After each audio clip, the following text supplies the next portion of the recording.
Lyle Menendez is facing California's parole board in a bid for his freedom. And that all comes after his younger brother Eric was denied parole in a separate hearing yesterday. For more on this, we are joined this morning by criminal defence attorney Lauren Johnson-Norris in Irvine.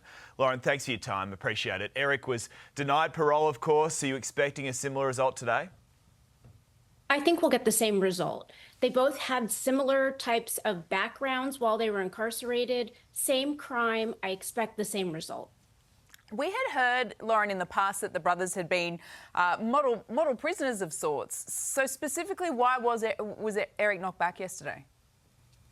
Well, one of the parole hearing officers said, I don't know why they're saying you're model prisoners. You have not been model prisoners. There have been all kinds of violations while Eric was incarcerated. So anything from smuggled cell phone to violence.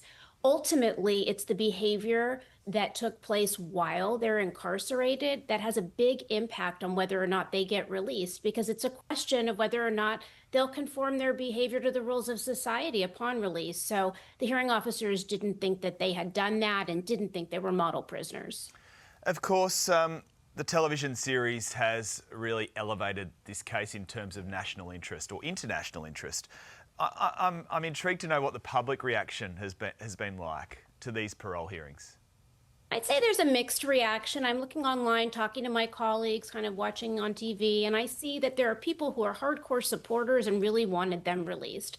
And then there are folks who think they did a heinous crime and should remain incarcerated. Some of that might be affected by people's attitudes generally about criminal justice or how much they, got involved in following the story, but I'm really seeing mixed results.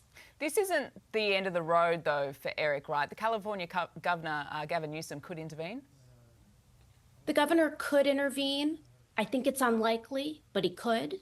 Also, the brothers are seeking a habeas petition asking for a new trial. I am sure they will pursue every avenue and will be back in 3 years asking for parole again. Interesting. Lauren, thank you so much for your time on Weekend Today. We appreciate it.